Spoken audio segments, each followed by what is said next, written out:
Hello guys, this is Raj Gupta and welcome back to the episode 5 of horror stories. आज की story एक ऐसी जगह के बारे में है जो समय के साथ साथ एक रेसिडेंस घर होने के बाद एक टूरिस्ट प्लेस बन चुका है। तो बिना किसी देरी के शुरू करते हैं आज की स्टोरी। Let's go. तो ये बात है साल 2002 की। इस घटना का खुलासा किया एक चोर ने जिसका नाम था मोहम्मद साजिद। ये घटना हैदराबाद के एक बहुत ही पॉश एरिया कुंदन बाग एरिया की है जहाँ पर एक घर था। मोहम्मद साजिद की नज़र काफ़ी टाइम से उस घर पर थी।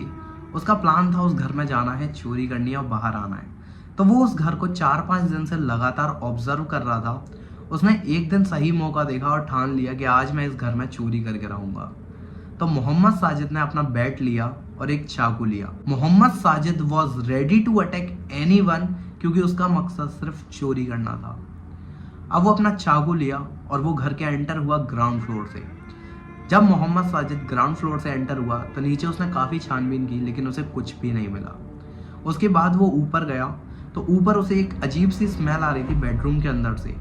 मोहम्मद साजिद ने जब बेडरूम का गेट खोला तो उसने देखा कि अंदर सोफे पर एक लेडी की डेड बॉडी और 2 छोटी बच्चियों की डेड बॉडी वहाँ पर पड़ी हुई है। मोहम्मद साजिद के पैरों के नीचे से ज़मीन खिसक गई और मोहम्मद साजिद बहुत ज़्यादा डर गया। वो तुरंत वहाँ से भागने की सोच रहा था। इतने में उसे ख्याल आया कि अगर मुझे ऐसी हालत में किसी ने देख लिया तो सब लोग सोचेंगे मर्डर मैंने किया है और मैं फंस जाऊँगा। अब मोहम्मद साजिद ने वो किया जो उसने सोचा भी नहीं था। मोहम्मद साजिद तुरंत भागकर गया पुलिस स्टेशन और उसने सब कुछ बताया। उसने पुलिस को बताया कि मैं वहाँ पर चोरी के इरादे से गया था, लेकिन जैसे ही मैंने डेड बॉडी देखी मैं डर गया और सीधा पुलिस स्टेशन आ गया ये बताने। अब पुलिस ने भी वही किया जो उनके सामने था। उन्हें लगा मोहम्मद साजिद ने ही मर्डर किया है और मोहम्मद साजिद को कस्टडी में ले लिया गया। मोहम्मद साजिद बहुत ज़्यादा बोलते रहे, मैंने कुछ भी नहीं किया है, मैं बेगुनाह हूँ, मैं बस चोरी के इरादे से गया था, इवन मैंने चोरी भी नहीं की है। तो ये सब बात जानने के बाद पुलिस वालों ने सोचा एक टीम हायर की और वहाँ पर इन्वेस्टिगेशन के लिए गए मोहम्मद साजिद के साथ। जब वहाँ पर वो इन्वेस्टिगेशन के लिए गए तो पुलिस वाले भी देख के बहुत ज़्यादा डर गए थे क्योंकि बॉडीज़ पूरी तरह से डिकम्पोज हो गई थी, सड़ना चालू हो गई थी और उन्होंने तुरंत फॉरेंसिक्स में बॉडीज़ को भेज दिया गया। अब जब फॉरेंसिक्स की रिपोर्ट आई तब सब लोग एकदम से शांत हो गए और उन्हें लगा मोहम्मद साजिद सच में बेगुनाह हो सकते हैं। फॉरेंसिक्स की रिपोर्ट में यह था कि उन बॉडीज़ को मरे हुए पूरे 3 महीने हो चुके हैं। 3 महीने बहुत ज़्यादा लंबा टाइम होता है। अब इस स्टोरी की आगे की जानने से पहले हम थोड़ा सा पास्ट में चलते हैं। हम बात करते हैं जब उस घर में उनका रियल ओनर रहता था।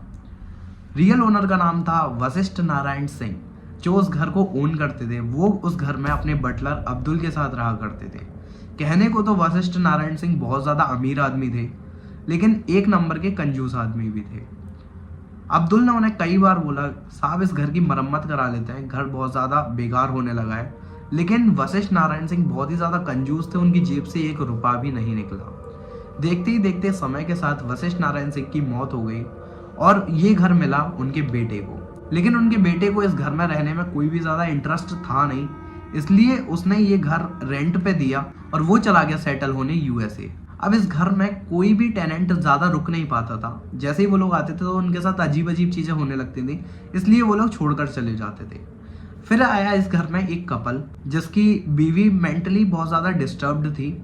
अब पति को लगा नई नई शादी हुई है और जल्दी सब कुछ सॉर्ट हो जाएगा और नया नया बिहेवियर है, हो सकता है बच्चे हो जाए उसके बाद सब नॉर्मल हो जाएगा, जो कि जाहिर सी बात है। अब देखते ही देखते उनकी 2 बेटियां हो गई और वो लोग इस घर में रहने लगे। लेकिन उसकी पत्नी की मेंटल कंडीशन और भी ज़्यादा अजीब होने लगी, जिससे परेशान होकर उसके पति ने उसको डाइवोर्स दे दिया और किसी दूसरे स्टेट में सेटल हो गया किसी और से शादी करके, जिसके बाद से वो पत्नी अपने 2 बच्चों के साथ वहाँ पर रहा करती थी। Back to the present time 2002।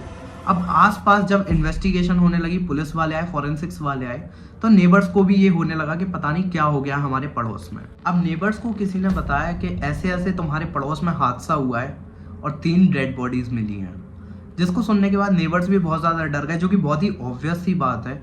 हर कोई डर जाएगा अगर उसके पड़ोस में इतना बड़ा हादसा होगा तो। अब जब पुलिस ने इन्वेस्टिगेशन बिठाई और नेबर्स के स्टेटमेंट लिए तो सारे नेबर्स के स्टेटमेंट हैरान कर देने वाले थे। किसी नेबर ने उन्हें बताया कि ये लोग 3 महीने पहले कैसे मर सकते हैं जबकि हमने कल ही उस औरत को छत पर खड़े हुए देखा है। कुछ नेबर्स का तो ये भी मानना था कि वो औरत ब्लैक मैजिक, जादू टोने वगैरह करा करती थी। एक नेबर ने बताया कि कल ही के दिन मैंने इनकी बच्चियों को रोड पर खेलते देखा है। और किसी नेबर ने ये बोला कि आज से 3 दिन पहले मैंने इस लेडी को उसकी कार के पास खड़े हुए देखा है, जिसकी दोनों बच्चियां कार के अंदर थी और पीछे की तरफ देख रही थी आने जाने वाले लोगों को। एक नेबर ने बताया कि हमने इनको बहुत बार देखा है अजीब अजीब हरकतें करते हुए।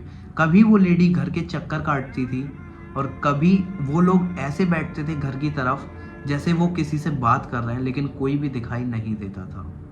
ये सारे स्टेटमेंट सुन के पुलिस भी बहुत ज़्यादा डर गई थी, लेकिन फिर भी कानून तो कानून है, तो उन्हें भरोसा था उनकी फॉरेंसिक्स रिपोर्ट पर और उनका मानना था ये लोग 3 महीने पहले मरे हैं। फॉरेंसिक्स की रिपोर्ट में लिखा था ये लोग जहर खाने की वजह से मरे हैं और इनके बेडरूम के पास फिनाइल की एक खाली बोतल भी मिली। अब उस पूरी कॉलोनी में बहुत ज़्यादा डर का माहौल था और मैं आपको एक बात बता दूं, उनके घर के बाहर कुछ खून के दाग भी मिले हैं। अब ये कंफर्म नहीं कह सकते कि वो खून के दाग थे या किसी और चीज़ के, लेकिन हाँ, वो दाग अभी अभी लगे हुए थे, ताज़ी लग रहे थे, जैसे 3-4 दिन पहले लगे हैं और वो वहाँ पर लगे हुए थे। उस घर में कोई भी आता जाता नहीं था। जो भी टेनेंट उस घर में आया वो ज़्यादा से ज़्यादा 2-4 दिन टिकता था या मैक्स टू मैक्स 10-15 दिन, जिसके बाद उनके साथ बहुत ज़्यादा अजीब अजीब चीज़ें होने लगती थी और वो टेनेंट घर छोड़ के चले जाते थे। इतनी बड़ी घटना होने के बाद पुलिस ने सोचा कि ये बस एक हादसा है और सुसाइड केस है, क्योंकि वो मेंटली बहुत ज़्यादा परेशान हो गई थी। उसका पति भी उसे डिवोर्स देके चला गया था और ये एक नॉर्मल सुसाइड केस होगा, और ये सोचकर पुलिस ने इस केस को क्लोज कर दिया। लेकिन आसपास की कॉलोनी और पूरे हैदराबाद में ये चर्चा होने लगी कि ये घर बहुत ज़्यादा भूतिया है और इसमें ऐसे ऐसे मौत हुई है, जिसको देखने के बाद सब लोग डर गए थे और उस प्रॉपर्टी को कोई भी नहीं खरीद रहा था। अब उस प्रॉपर्टी पर ताला लग चुका था और उस प्रॉपर्टी का कोई खरीदार नहीं था। तभी कुछ टाइम बाद एक कंस्ट्रक्शन कंपनी ने उस प्रॉपर्टी को खरीद लिया। उन लोगों ने सोचा कि ये घर बहुत ही ज़्यादा पुराना हो चुका है, जिसके बारे में ऐसे ऐसे र्यूमर्स हैं, अगर हम इस घर को तोड़कर एक नया घर बना देंगे तो सब कुछ सॉर्ट हो जाएगा। लेकिन उस कंस्ट्रक्शन कंपनी को क्या पता था, जब उन्होंने वो घर खरीदा, जिसके बाद उन्होंने इंजीनियर्स को वहाँ पर रहने के लिए बोला कि तुम यहाँ पर रहो और इसी घर में काम करना, तो इंजीनियर्स वहाँ पर रुके और उनके साथ भी कुछ ऐसा अजीब हुआ जिसके अगले ही दिन इंजीनियर्स वो घर छोड़कर चले गए और आज तक की डेट में उस घर को किसी ने हाथ नहीं लगाया। वो कोई टच भी नहीं कर सकता क्योंकि उस घर में कुछ ना कुछ बहुत ज़्यादा अजीब है। अब कुंदन बाग का ये घर वीरान हो चुका था, उस पर ताला लग गया था, ना तो उसमें कोई किराएदार आ रहा था, ना ही उनका बेटा कभी रहने आया। सारी प्रॉब्लम्स वशिष्ठ नारायण सिंह के मरने के बाद ही शुरू हुई थी इस घर में, जिसके बाद से इस घर को पूरी तरह से वीरान कर दिया गया और ना ही उसके आसपास कुछ भी हुआ। अब कॉलोनी में धीरे धीरे माहौल ठंडा हो गया था और सब लोग नॉर्मल हो गए थे, लेकिन उन्हें हाँ कभी कभार ये डर था कि उस घर के पास बहुत अजीब चीज़ें होती हैं और लोग वक्त उस घर की तरफ जाना अवॉइड करते थे। शाम के टाइम पर उस घर की तरफ देखने में भी लोगों को डर लगने लगा था। अब ये पूरी चर्चा इतनी ज़्यादा वायरल हो गई थी कि आज भी उस घर को देखने के लिए बहुत सारे फॉरेनर्स और इंडिया के अलग अलग स्टेट से लोग जाते हैं उसकी फ़ोटोज़ क्लिक करने, उसके साथ वीडियोस वगैरह बनाने, उसके बाहर से सब कुछ देखने के लिए, क्योंकि अब वो एक हॉन्टेड टूरिस्ट स्पॉट बन चुका था। आज के दिन भी लोग जाते हैं। और अगर आप हैदराबाद से हो तो आपने इस स्टोरी के बारे में सुना ही होगा। ये स्टोरी 2002 की है, जिसके बाद से उनका बेटा भी कभी लौट के नहीं आया। अब वो घर उसके बेटे का है भी नहीं, ये घर है एक कंस्ट्रक्शन कंपनी का। सो होप करता हूँ आपको ये स्टोरी मजेदार लगी होगी और आपको मजा आया होगा। अगर आपको मजा आया हो तो अपना फेवरेट पार्ट कमेंट करके जरूर बता देना। बाकी मिलता हूँ आपसे एक और नई हॉरर स्टोरी में, तब तक के लिए tata bye bye, good night.